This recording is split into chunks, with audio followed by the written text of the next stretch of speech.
I'm Brandon Amoroso, and this is the D2Z podcast, building and growing your business from a Gen Z perspective. Hey everyone, thanks for tuning in to D2Z, a podcast about using the Gen Z mindset to grow your business. I'm Gen Z entrepreneur Brandon Amoroso, founder and president of Retention as a Service agency Electric, as well as a co-founder of SCALIS. And today I'm talking with Roy Mathew, who's the CTO of SCALIS, which I've talked about a lot on this podcast already, but is a dual-sided job board and ATS, helping solve the problem around why job boards aren't able to effectively match candidates to companies. Thanks for coming on. Thank you, Brandon. So before we jump into things here, can you give everybody just a quick background and overview of yourself and your story? Sure. So I joined SCALIS the first week of this year, so just after June 1st weekend. Prior to that, I'd taken a little time off. I was at Meta as an eng manager over there. And I've, going further back, I've worked as enterprise architect at CVS for about 6 years. I have been CTO a couple of times now at startups, and I've been Eng VP for other small teams and startups as well. And I've always been fascinated by tech. I started my career at Bell Labs and just kind of moved through staying in tech, staying very hands-on for the most part. So, what would you say, because I know you've worked at some larger companies and then some smaller startups as well. Is there one that you prefer, or is it just sort of a different flavor with the two different types? Yeah, I mean, I think startups obviously have the attraction that you get to sort of try out a bunch of different things to learn on the go, and certainly not be hampered by sort of a big hierarchy. If you find the right size company, right size group in a large organization, and if you're lucky, you do get kind of that same umbrella. You get the umbrella of the big company, but you also get to innovate and being in a small group that's sort of fairly autonomous. So I've had those kinds of experiences. I think over the last, say, 10 years or so, the larger companies are becoming sort of definitely more lean, more agile, and they're buying up startups, they're buying up tech, and those groups tend to bring their own cultures. And so, if you're looking, you can find the startup-y kind of environment in a big company as well. Yeah, it's a cool sort of framework that some of the larger businesses have started to adapt or adopt within their organizations, where they have like sort of little mini teams. And I've even heard of companies that have pretty much separate businesses entirely underneath the larger parent org that are sort of just there to act as like the startup, the in-house startup. Because I think they've done a better job of being self-aware and understanding that no matter how hard they try, when you have all of these different levels of hierarchy, there's a tendency for things to get stifled or for innovation to get stifled. Right. Yeah. I mean, it's not that the CEOs of big companies aren't aware of this. I think they try to combat that a lot of the time. At Meta, I know that at one point, there were 12 levels between the software engineer and Zuckerberg, and he's done a lot recently to kind of trim that out. So there's definitely a mandate in these companies as well not to have too many layers of middle management, right? Going back to something earlier about the culture, though, I think I have to tell this story because when I started my career, I was working at Bell Labs, kind of very green, and I was in awe of like IBM at the time. And there was a story going around that IBM had bought a company called ROLM Corporation, ROLM. And these guys were sort of well known in the tech circle because they had a very laid back culture. So within stiff IBM, they had like these guys worked by the poolside and, kind of had their own sort of, had their sort of way of doing things. And I thought, oh my God, that is the dream, right? Not to have to go to an office, but to kind of pick and choose where you work from and work like that. And obviously they were doing some interesting tech and IBM wanted to give them free reign, but yeah. Yeah, I agree. I think that was one of the things that pushed me into entrepreneurship to begin with. Is that the internships that I had in high school or college. Um, Actually, I had one in particular. I want to say it was maybe sophomore or junior year of college, and it was at one of the largest um, paper companies in the world. And apparently, there's only like three or four of them because it costs anywhere between $1 to $2 billion to build a paper mill. Um, I went and visited one out in the middle of nowhere, Wisconsin, and let me tell you, that thing was a behemoth, but also not a super sexy industry for new investment to go into because the returns just aren't there. I mean, they're all great businesses, but you're not going to go outlay $2 billion to build a plant to try and enter into the paper market. So there's basically like four companies. I was at the largest one in the U.S. There's one international that was a little bit larger, but um, there were so many things that they were doing that were just painfully inefficient, but they didn't really have a reason to change. And my boss's boss had been there for 40 years or something. So, the last thing that she wanted to hear about was the intern who had MATLAB or whatever it's called, and the ability to, because all the paper rolls, they come out in the same size. I think it was like 360 feet or inches. I can't remember. And then you have to cut them up into various sizes because eventually they go into cardboard or they go into actual paper or whatever it may be. And they were doing that all by hand. And they just sort of knew, in their Excel spreadsheets, if I want to make this roll turn into these variations with the least amount of waste, this is how I should do it, versus just giving it to a program and that program telling us how to maximize yield with reducing the amount of waste. And, I brought that forward. And I was pretty close with my direct report, and he basically was like, "This is awesome. You're clearly very smart, but I'm not even going to bother taking this to her because I can already tell you what the answer is, and it's going to be more hassle than anything else." So, I actually loved that internship because I worked on electric for probably 80% of the time I was there, but they still thought that I was very high producing because I was just doing things in a more streamlined fashion, and then would crawl back to my cubicle and then take client calls out in the parking lot. But Right. I think that's one of the things I try to do with electric, and then also with Scalis, is just every single person should be a contributor, whether you just started or you've been there for 5 years or you have 40 years of experience or you have one. I think everybody has like different perspectives that are valuable, and I don't think that I was going to be able to get that if I went a traditional like corporate route. Right. No, that's a good story. I think, so Thomas Edison was famous for like being that kind of inventor. I think he was working as a railway, I forget it was a guard or something, he was working on the train. And every now and then they would, this is probably a well-known story, but I'll say it anyway. That every now and then they'd sort of send a telegraph signal to make sure he was awake. And I think he invented something to automatically answer that so he could continue his naps, right? But think of the invention, the mindset that really led to so much more from that, right? So you want people who have that blend of like, hey, I don't want to keep doing the same thing again. They feel lazy, but they'll spend weeks to innovate and save something that they have to do manually in a day or two, right?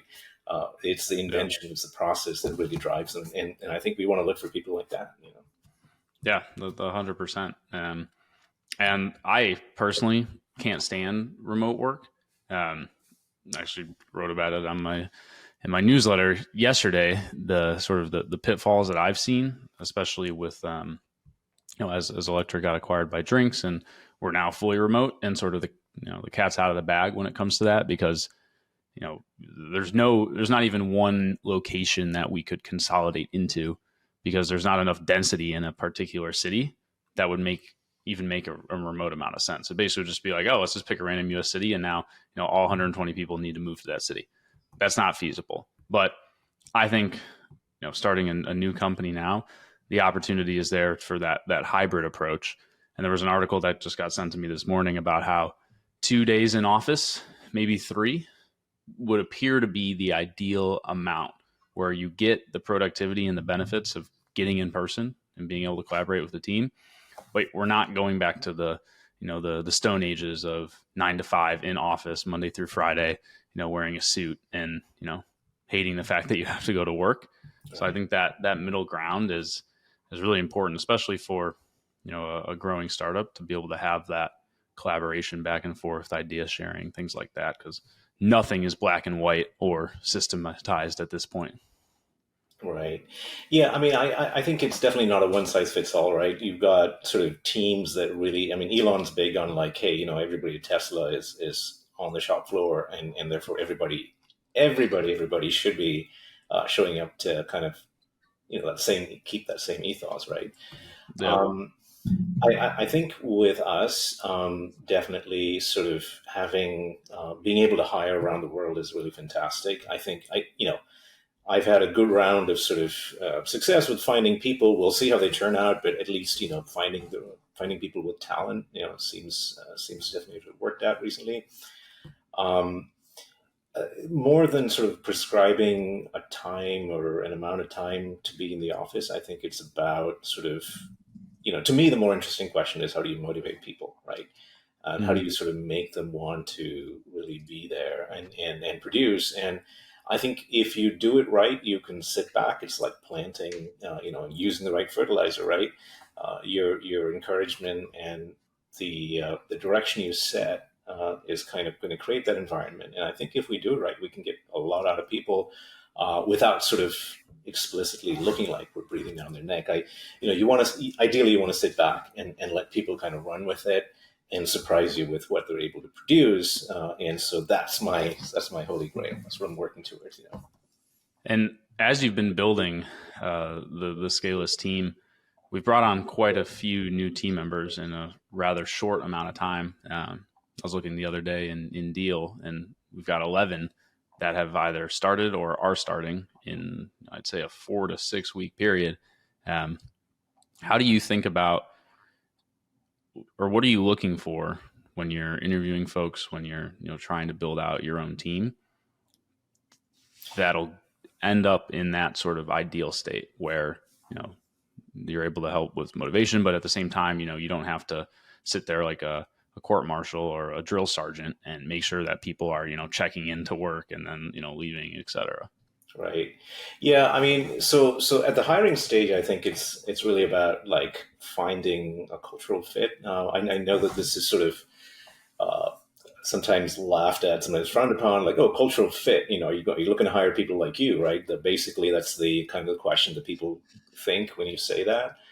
Mm-hmm. But I think more of like the mindset, of being curious, um, and being honest. Like, the best candidates, I think that we're at least the ones that I've tended to favor are the ones who tell me what they don't know, right?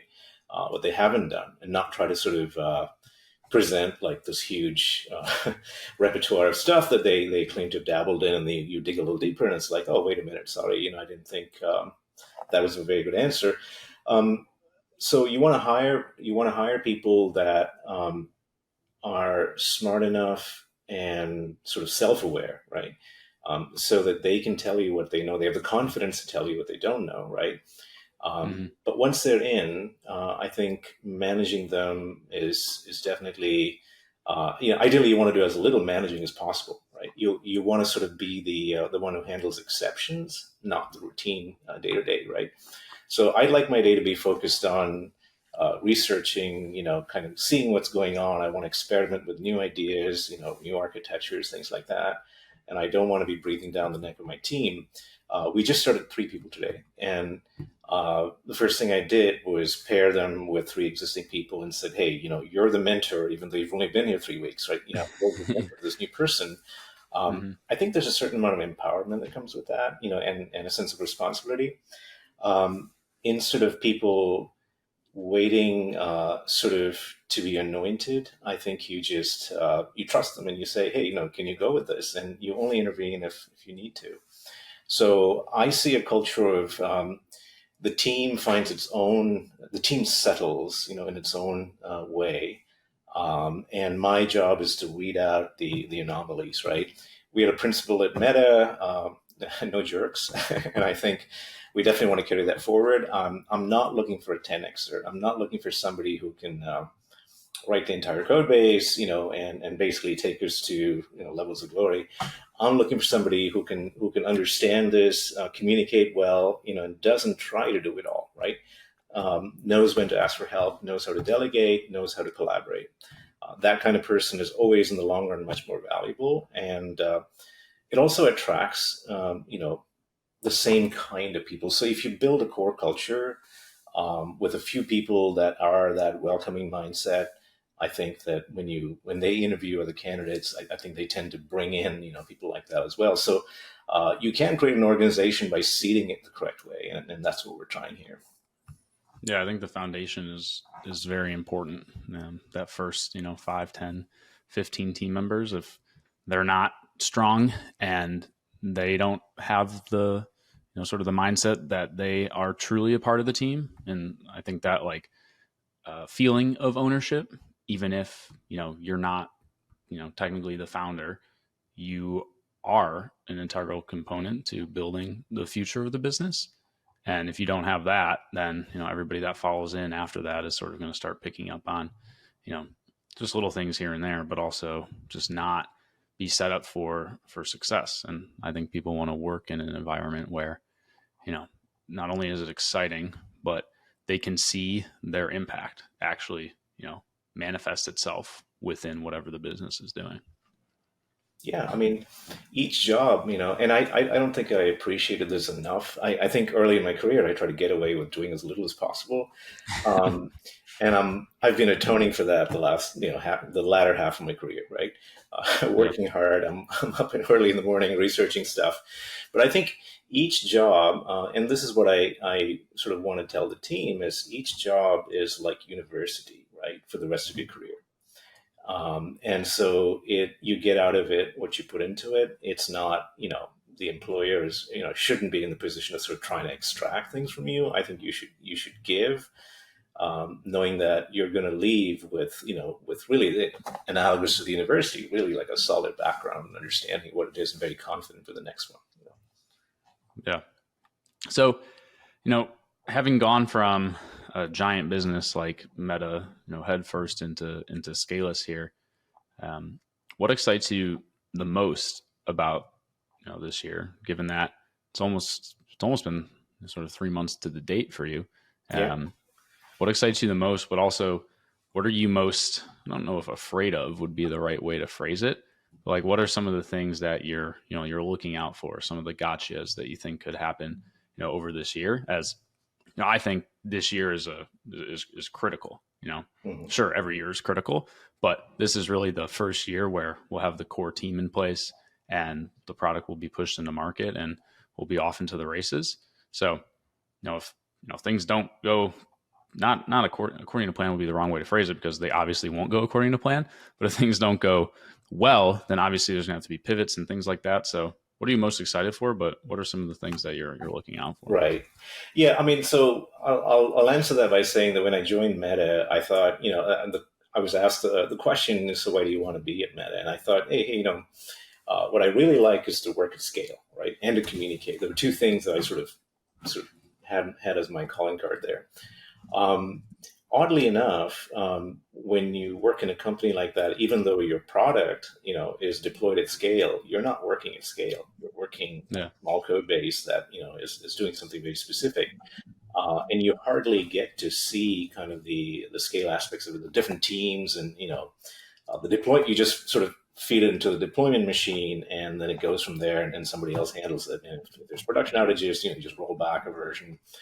But you're not really seeing scale. I don't think you can. I mean, there are some design things that you think about, but honestly, if you interviewed for Meta, you'd think, oh my God, I'm going to solve these way algorithmically hard problems every day. And actually, you end up sort of doing much more mundane things. A company like this is, focused on OKRs, like how can you improve the retention of the product, or how can you improve the engagement on this page by 0.3% in this quarter, right? Those are the kinds of numbers that people are talking about. And of course, there's millions of users that, when you look at those numbers, but that's kind of the kind of improvements you're working on, right? So it's really hard to sort of explain to a non-technical person what the sort of the actual impact is that you're making, except to say, well, I'm pushing the product along ever so slightly, right? Yeah. Scalis is like completely different, right? So I came in Jan, and my assessment of the product is, well, it certainly wasn't designed for scale. It wasn't tested for scale, so it needs to, oddly with the name Scalis, right? Um, yeah, which is ladder, not scale, but I suspect scale and ladder are somehow related etymologically. I don't know. Scalus is the Latin word for ladder Right, because, right, as you can imagine, there's like thousands of businesses with the name ladder, and there weren't any businesses named Scalus. So, and actually, I think it sounds more techie, anyways. So I think it worked right. out. It has an interesting ring to it, but I'm saying that when you talk about scaling a product, Yeah. I don't know if the roots of the word scaling there are with the ladder, because No. you're scaling a ladder, you're climbing the steps, and I suppose it's sort of about that. Um, Yeah. but anyway, the thing that sort of really interests me this year is to take this product to scale, right? But before we get there, I have to make sure it functions correctly, and so we've spent months now, I mean 2 or 3 months now, all my time here basically, improving the test coverage, making sure that and the message to my developers is like, hey, I want you guys to sleep well at night. So when you make a change, you want to make sure that the tests run and validate that you haven't broken anything else, right? The big danger is, of course, you know what you're Mhm. doing when you check in 5 lines of code, but have you affected somebody else's module, right? And this is what test coverage is about: is everybody incrementally makes several commits in a day, and so the cumulative effect of this validation running in the background is really huge. I think it's been said about testing in general, and in particular unit testing, that never before in the history of software has so small a concept had such a big impact. Okay, in terms of quality, of course. Um, so getting to correctness and then getting to scale, I think, are the two sort of foundational things. Getting to correctness, I've done plenty of. Getting to scale, I think it sort of, again, like I said, my meta story, doesn't really sort of make me feel like I've rolled out WhatsApp from beginning to end, and I know all the pieces of it, right? Yeah. But I know how to scale. I think the challenge here is scaling in the cloud, um, at a reasonable cost, right? So the product, the way it is today, it will probably not hold up in terms of cost. I mean, we looked at some basic metrics, and we're not sure yet. But at the same time, I think there's so much we can do. So I'm going to launch a parallel effort. So I'm going to have two teams: one working in correctness and the other working in scale. And in a few months, I want us to be at a point where we can predict, the incremental cost of adding a user, and that should be low, pennies or sub pennies a month, right? And the other thing that we want to be able to do is make sure that there are no bottlenecks, that when 1 million users simultaneously hit the system, uh, that nothing chokes. And so that means monitoring, that means, good architecture and good design. And I Mhm. think getting a team to, you really are the conductor in this role, and getting a team to sort of play music to really create that piece, that doesn't have the discordance, is really sort of about communicating. It's about working with people. It's about digging in yourself, like knowing how to play the pieces yourself so you can instruct somebody, right? And how to handle the instrument. And I think if we do those right, we should definitely have a much different system than we started the year with. I think that's why alignment at the top of the company or at the exec level in a company is so important because I'm assuming that if you had started at the beginning of January and sort of you know the only thing you were hearing from me and Parker was we just need to get this into market, and we weren't expressing how we want to sort of walk before we run, so that way we can have the foundation for scale, because like you know we all have different roles here, and I'm out in the market selling this into new companies and new customers, and I see how quickly things are going to ramp up. If that communication or that feedback loop wasn't making its way into the development org, then we'd be operating on different wavelengths here. And, we would have launched in March and we would have onboarded 10 companies and we'd have, tens of thousands of job seekers on the platform. And then we'd wake up one morning and the whole thing would be down and I'd be freaking out. And you'd be like, well, you told me just to get it in the market. So I think that's why having that alignment is so important and sort of a mutual or shared understanding. I'll never have the full depth or understanding that you do, obviously, of the intricacies of the system. But there needs to be that sort of shared common ground and understanding of what the long-term goal is.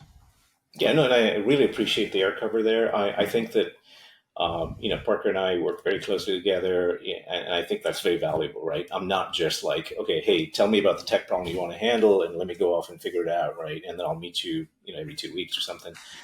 We talk several times a day, and I try very hard to make Parker understand, even though he's not necessarily an engineer. I want to make him understand, hey, architecturally, this is kind of where we are right now, and this is how it's going to look differently. So I'm big in pictures. I love whiteboarding. I think that bringing people on board and not assuming that they're just one role, right, is really important. I'll talk to my designers, and I still want to tell them a little bit of like what they're working with and what the back end sort of is facing, without bogging them down in the details of that. So it is really about all of us talking through what we're trying to get done. I do appreciate that. There are times when I have to just ship, right? Or I have to just land something because, we don't have time for perfect. And I think, having been lots of different places, I understand that, the perfect is the enemy of the good, obviously. But here, what that means for us is that, we actually can learn if we have controlled releases. So we're not going to just infinitely for several months, just kind of push back and say, oh, no, we can't ship. I'm looking forward to shipping something to a friendly audience and, having the team be both learning from that and also be inspired by it, right? Because when you have a real customer, I think it sharpens you as a developer. You're like, oh, people are actually using my thing, and I better polish it up, and I care about where that pixel difference is in terms of the design, and and getting the feedback is really valuable. Yeah, that customer to sort of product feedback is really crucial. And I've been on the other side of it with the agency for the past 4 or 5 years, where I would meet with some of our closer tech partners and sort of help them understand how we were leveraging the tool, and even like little things like, hey, this one thing, it's not going to make a big difference in your product, but God, it's annoying, and it takes me like an extra 30 seconds in my daily workflow. Mm-hmm. Like, do you think you could just make this slight tweak, all the way to, if we could do this with your product, it would be a game changer. And so sort of the whole shebang when it comes to feedback, but also direct feedback. I think it's really critical that, these first companies that we do onboard, that they're willing to invest the time in us to be able to give us that, and not, sort of sugarcoat it either. If something sucks, say it sucks, or if something's amazing, say it's amazing, but, don't tell us, oh yeah, it's pretty good, when ultimately, in 3 months, nobody's actually going to be using the feature. But I think it's important to take in that customer feedback and have it drive a lot of the product, but still not turn us into basically a customer request like development shop where, all you do, and I've seen this with some features that have been released by, other companies in the e-commerce vertical, where, they're sort of just chasing customer request after customer request. They're not really spending any time thinking about the long-term vision of the product, or even why they originally, started the company to begin with. So it's a balancing act, of having both. Right. Yeah, absolutely. So a couple of points I want to make there. One is that I've always been annoyed by surveys that get sent to people, saying, what do you think of our product? And it's not like I can just click in the email and answer one question, right? I click and it takes me to a link, and I've got to go through like 8 pages of meaningless questions. And I've seen site tests where they do this redundant thing because, you want to prove that somebody's actually sort of consistent. But a survey is just like, when you send it to millions of people, you don't need to ask many questions. You need to ask maybe a few questions, 3 or 4, right? To get kind of the pulse of where the product's at. And so I think we have to be careful with our surveys, especially when the number of users that we talk to is high, right? When you're working with a small group of white glove customers, I think it's different. And also very important to let people know where their feedback's landing, right? So we have to build mechanisms to, hey, you asked for something. It's either going to be 3 months because we don't have time, or your thing is being addressed and you should see some differences. It's tricky because you don't want in the business of over promising and making people feel like they can sort of make you run, right, and answer it. But at the same time, if you really care about your customers and their feedback, I mean, letting them know, right? What that led to sometimes can be very positive. They can be your best advocates. I mean, sometimes your worst critics can turn around and become your advocates, right? And that's always the turnaround that you're looking for. I think having transparency with your customers is important too. I've been on the other side of it, working with tech vendors for a while now, and nothing is more frustrating than being told something and then having it not happen. Right. And then you get into this sort of habitual state of mistrust where you don't ever really believe, the roadmap. And I see that happening, internally at some companies as well, where you have sort of a misalignment between non-development stakeholders and development stakeholders, where the non-development folks don't really believe the roadmap or the dates that are coming out. So I am a huge proponent of under promising and over delivering. And when I first started working, I was sort of the reverse. I wouldn't say I would under deliver because I would just sort of kill myself working tirelessly to make sure that I still delivered. I was thinking, why, if I think I can do it in, 2 days, why don't you just say 4? And then if it takes 3, then you look like a hero. But if you say it takes 2 and then you take 3, then you look like a chump. So it's dealing with like human, psychology too, when you're putting out some of these things and putting out some of these dates. Yeah. And, another thing that you have to think about is always like interview the customer who's asking you the question, right? And see what they're asking for really, right? It's like that marketing thing about, the customer wanted a tie on a rope for a swing, right? And then, it went through all these iterations. You got something completely different and you wasted a lot of time. Sometimes they're asking for stuff, but there are workarounds that they can live with. And you think, oh, well, this is my most valuable customer, so I've got to go do it, right? So looking for the intersection of that alignment, right, with your roadmap and the request set is really important. And it's tough. In a startup, it's really tough because you have to build so much surface for the product to be valuable, right?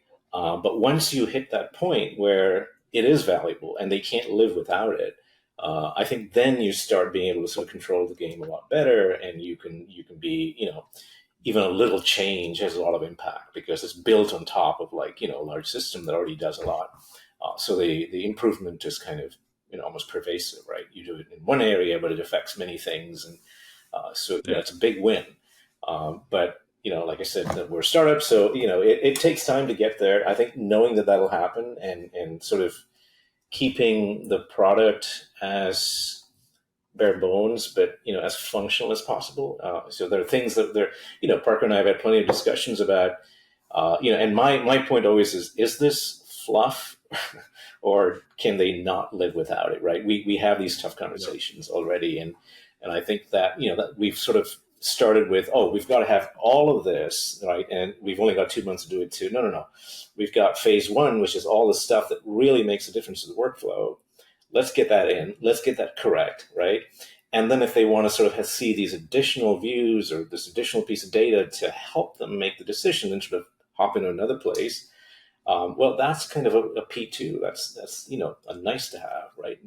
Yeah. But it's not like I got to drop the ship date, and move it forward or something because I can't fit that in. And those early customers, they know what they're signing up for. And if you're upfront and transparent about what the product does and doesn't have, it's not like you're going to be penalized because it doesn't have this one little feature. When you take it out, to the broader market, sure, you're going to get put under a lot more scrutiny when it comes to apples to apples comparisons versus other products, which is something, we're obviously stepping into because we're entering into basically 2 markets simultaneously that already have product market fit with their given solutions, which is also why, we couldn't, I don't think, ship like a true MVP either, because you can't really MVP a product that already exists that's being used by businesses. It's like, well, I'm now losing like 90% for what?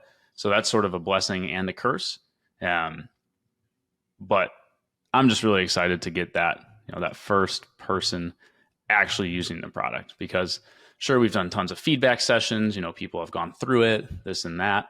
But at the end of the day, it can't replace actual engagement and interaction with what has been built. And from my standpoint, from like an analytics lens, the way that they interact with it without them even telling us, looking at the heat maps, how much time they're spending on a page, where they're clicking, are they clicking somewhere, and little things like it's not even a clickable element, but 50% of the customers are clicking on it. That sort of detail and information can only come from when you actually have people using it.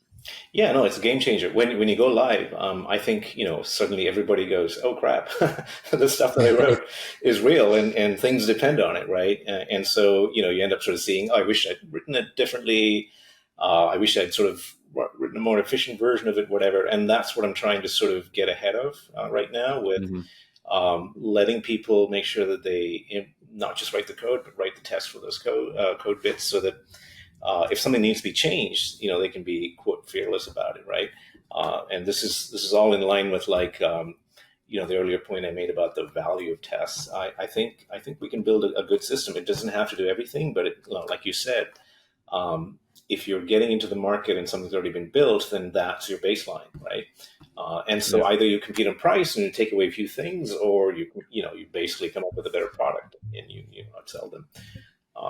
It looks like we're going the former route, but we certainly can do a lot. The integration of this product is exciting. The job board and the ATS together being one thing, really exciting. I think we're only starting to sort of begin to think about what that means at the sort of the tech level, right? But I can already see at the data layer how we've got a lot of potential for streamlining some of the workflows. We can use components from one system to the other and so on. So it's interesting. Yeah, and I think we would have never started another job board, and we would have never started another ATS, because there's already a lot of those in the market. We have to build some of the features and functionality within each, because they're just table stakes. But the real value prop and sort of the secret sauce of the product is the unison of the two, and the things that are possible because of that unison that other businesses quite literally cannot do, because they simply do not have that unison. And so, we don't, let's say there's an ATS that is 10 out of 10 with features and functionality. We're fine with 8 out of 10, because we have a whole nother value prop that's actually solving, the true problem that job boards and ATSs are supposed to be solving to begin with. And the thing that I hear time and time again from all the customer discovery interviews we've done over the past year and a half is that there's a whole lot of stuff in these products that exist in the market today that they never use, because they're just continuing to iterate and build upon this system. But it's getting into that area that you had mentioned, where it's a little bit more fluff than necessarily substance, and can actually convolute and confuse the interface and the user more so than anything else. Yeah, no, I've had HR and big companies tell me, hey, we're not even using 10% of Workday or systems like that, because they can't figure it out. They just don't have the time, where we're going with this, right now it's exciting, right? Because we think we're building this, but all the theoretical sort of reasons are fine, but I can see the value already, because for Scalis, for this round of interviews, we did not use the product. and so what I ended up doing was, we were storing stuff in, as Notion and Excel, in Google Sheets, just text files, and trying to collate this information. And then Parker will call me 2 weeks later and say, hey, did you talk to that candidate? I'm like, oh crap, I forgot, right? Or remind me again who that person was, or what his skill set was, or what we said about him, and did Leo take notes about him. We're hunting all the time for that, right? So even if we didn't build anything else, but we just have this information in one place, in a way that's manageable by a small non-technical team that's, typically in the business of recruiting and not focused on coding, obviously. I think that's a huge win. I can see it already. We don't want a big bulky system that can do everything, because configuring it is really where the challenge is, right? So we want something that we can, I think Scalis maybe, in my opinion, should be like maybe 2 or 3 systems, depending on the size of company we're pushing to. And I can almost see a voice-driven interface for Scalis where it says like, you just talk to the system and it gives you like what you want to do. So. Yeah. And I think that's where, all these recent advancements in AI are heading towards, where a lot more of it will be prompt based or even voice prompts, and allowing a totally different like way of interaction between the user and the actual software itself. Yeah. So I got one last question for you here before we wrap things up. But in an ideal state for Scalis, 2, 3, 4 years down the road, what do you see? What is your sort of long-term vision of what you think this could turn into, and why you're so excited about what that end result is? I think if done right, this can be a framework, and we let people build things, so they customize their experience with it, right? So we're not building like, hey, here's the application we think we want you to use. We're saying we're hosting the tech to solve this problem. But you can use your widgets, you can use your framework, you just connect to us and we will do the kind of the engineering behind the scenes to make it possible for you. But we solve the problems that you don't want to solve, right? And so right now, essentially this is a matching problem, right? We're matching one set of criteria, the job description, right, to the right candidate. I mean, obviously there's enough to do in just trying to solve that problem, right? So I'm not sure if even 3 years is enough just to get the matching right and take advantage of all the AI. But maybe we can do both. I mean, maybe we can sort of move on both fronts, and make this a modular system. I mean, Facebook, Farmville is the big example of like how people work with Facebook and they were building plugins for Facebook. I think there's room for that sort of thing if you see it as like a marketplace of matches, right? Could we do a farmer's market, right? Where somebody has agricultural produce and we're matching, right? It's that kind of problem, right? So I don't know that we'd limit ourselves to jobs and resumes, but we could certainly stay there and still make a killing. I honestly think our biggest challenge is going to be deciding where to go and where not to go, because HR in general is just a ginormous space, whether it's payroll, compliance, onboarding, benefits, hiring, recruiting, et cetera, et cetera. Like there's literally so many different components of it, but being able to, have a long-term vision of how the product can grow while also not, distracting ourselves from the core, vision and also the core value prop. And I agree with you. I feel like, in 3 years, we'll probably be very close to like achieving what that end state looks like for us, of just solving the matching component, because there's so much that is going into this and so much, room for improvement given the current state of the market, where, I'd be as blunt as saying it's a complete shit show on either end of the equation. If you're hiring or if you're looking for a job, it's basically a spray and pray, volume at all costs approach to, trying to get job placements. And, if we can just crack that one problem, then you can layer in other things, that maybe aren't even, best in class, but you go for that all-in-one approach, which is something you see with a business like a HubSpot. But I'm a big believer in building for SMBs, mid-market, and ease of use, and then growing up into enterprise. I've never really seen it done the other way, where you have an enterprise company and they start working their way down market. Yeah, and thankfully for us, right? Because because that's not our competition, right? Really, in some sense. No, I think building for a diversity of customers, right?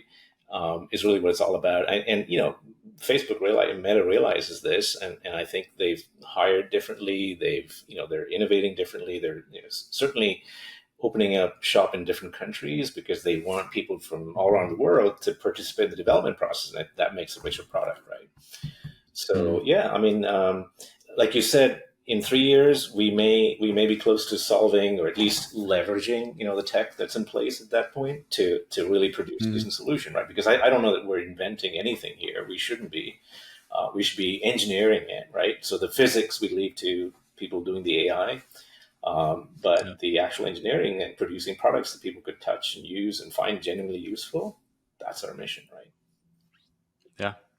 Well, it's going to be an exciting rest of the year, and I'm looking forward to getting to work closely with you. And I'm also very excited for our retreat in Brazil. I think doing those quarterly or biannually and being able to get the full team together. It's quite a sizable team already. I mean, I think there's going to be about 15 of us down in Brazil in May. I think those sort of team bonding moments are critical, especially when you are, that hybrid or remote workforce.